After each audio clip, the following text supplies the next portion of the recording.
Last week I said we'd try to have more fun bonus episodes, and for this bonus episode, we decided to do something fun. I want your starting lineup of all 2010s Montreal Canadiens players. A few ground rules before we start, because of the people watching this, you can participate at home as well and write your starting lineup in the comments. We all know who the goalie is going to be, so you don't have to name a goaltender. I mean, unless you really, really want Peter Budaj in your starting lineup. I'm allowing players who played on the Montreal Canadiens from 2010, 2011 to 2019, 2020.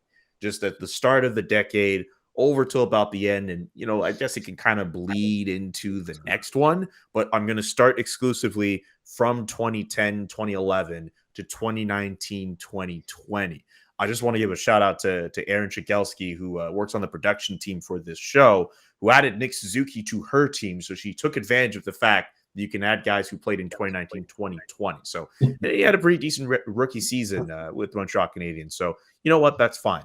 And also one other thing, you do not have to pick guys who were specifically, the statistically the best players you can have for the lineup. You can just take guys who you thought were fun. Mike Camilleri is a great guy to have there. And I mean, fine, he did his thing in 2009, 2010, but still a pretty fun player to watch for the Montreal Canadiens. Ilya Kovalchuk played a small handful of games. I very much debated putting him on my team because of how fun he was. Remember that game against the Leafs he was a part of, that OT rush with him and Nick Suzuki? That was one of the best moments from that year before the pandemic went up and ruined everything. But still, great moment. And considering the void of talent the Montreal Canadiens have had over that last decade, I totally understand why you'd add him, or even a guy like Alexander Radulov. Anyway, who would like to start with their starting lineup of players from the Canadiens from the 2010s decade?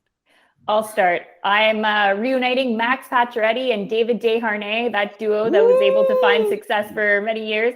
And I'm adding Michael Ryder to that line. Remember, he came back, had another incarnation with the Montreal Canadiens. He was a player that was fun to watch. Then on defense, I have to have Andrei Markov and PK Subban. They were so much fun when they played together. They had this love-hate relationship, with PK always saying how much he loved Markov. Markov always saying how much he hated PK. So that would be my top five. For me, I got to go with Pacioretty. Plekanec, which I didn't realize till I had a look at some of his stats, how good a player he was offensively. And got to give Gallagher full marks. I mean, early in his career, every year he was in the top, and he's got to be in that group. And like Jess, I'm with Markov and PK Subban, two obviously great guys that made a lot of things happen each and every night, and were really fun to watch because you knew what you were going to get from those guys. And it sure would be nice to have some of the names that we are mentioning now probably back in the lineup, because they probably could do a good job for the team the way they are right now.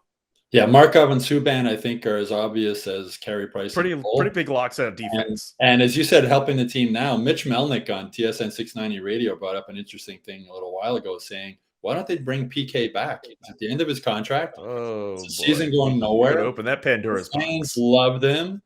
There's no excitement in the Bell Center. How exciting would it be to bring PK Subban back to finish up his contract? It'll never happen as long as Jeff Molson owns the team and Mark Bergevin is the GM.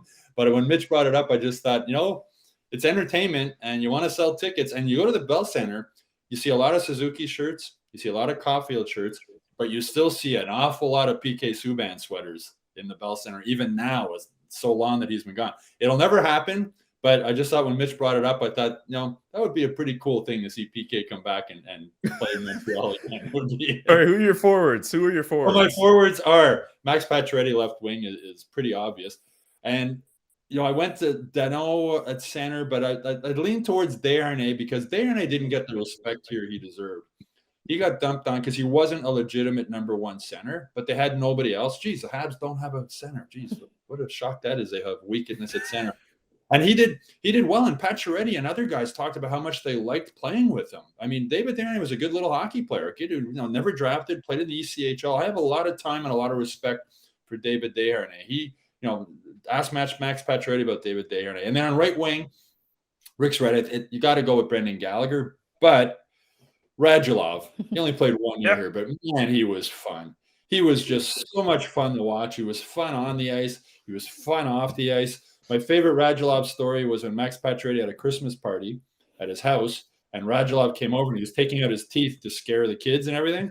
And then the next day he calls Pacioretty and says, "I can't find my teeth. Can you see if they're lying around the house somewhere?" And that's like typical Rad. I mean, I always thought Radulov would have been a great character on Seinfeld playing for the Rangers. He would have fit him and Kramer together. It would have been awesome. So Gallagher is the best right winger of that, for 30 goal scorer in the amount of time he played. But man, I love that. Alexander Radulov was so much fun when he was here. I like the creativity in all of your different teams, so much so that, you know what, I'm actually going to go for it. I'm going to put Ilya Kovalchuk on the left wing on mine. I'm going to put Thomas Plekanec in the middle, and then I'm going to put Alexander Radulov on the right wing. I don't care if Brendan Gallagher and Max Pacioretty aren't there. They're obvious candidates. But Radulov and Kovalchuk were really fun to watch, even if we only got to see them in limited sample sizes. Again, because of the way the team has been constructed. Like, I get it. You know what? You have the team that's in front of you, but guys like Kovalchuk and Radulov are fun and are really exciting guys, at least at the times that when they were Montreal Canadiens. Even if they had what they had in terms of their ages, they were still really fun to watch. So I'm going to use those two as a basis for my team. And yeah, I didn't realize that Markov and Subban were going to be as much locks on defense as Carey Price would be in goal. But they have to be there. I think they were easily a great pairing to have. I mean, Subban, we know about how he came up in the 2010s, and Andrei Markov being a reliable, steadying force on the defense as well. And yeah, who else are you going to pick in goal aside from Carey Price? So that's going to be my team. Can I just say I have an honorable mention when it comes to defense that I was thinking of? James Wisniewski. Remember how much he revitalized the power play? Yeah, remember how his plus minus had him competing for the Masters? Subban and Markov were so much fun. Total opposites, right? Markov, who hardly said anything and didn't like being interviewed, and PK, who never met a camera he didn't like and loved to talk, and as just said, they used to play off each other.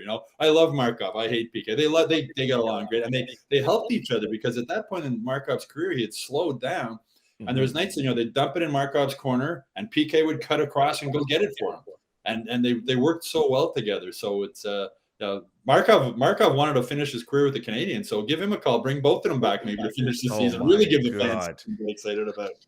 Geez, we might as well just call in the entire 2009-2010 team too. Call Brian Giunta, call Mike Camilleri, call all of those guys. Why not? Why not? Who else are we going to call? Hal Gill? Shout out Hal Gill. David Desharnais. He's still playing. Oh my God. Right in the comment section, everyone. Oh, Rick, were you going to add a point? I was just going to say Andrew Shaw. Okay. All right. That's not bad. That's okay. No love for Dale Weiss. No. I love for Dale Weiss. That would be in. That's one of the lateral or backward moves of. Wow. Okay. All right. Really I liked Dale Weiss when he was here, but judging from Twitter, he doesn't like me. So. Okay. Well, when Dale Weiss starts calling out the Hockey Inside Out show on his own podcast, I'm not going to be anywhere to be found for that. Let us know in the comments section what your starting lineup of the 2010s Canadiens would be. If you want to be as creative as I am, or if you want to play it straight and get to the absolute best guys of that decade, you can pretty much do what you want. Just leave it in the comments section. And while you're there, leave this video a like if you can, and also subscribe to the YouTube page. Subscribe to the Hockey Inside Out newsletter, MontrealGazette.com/newsletters, and HockeyInsideOut.com is where you can watch our full episode.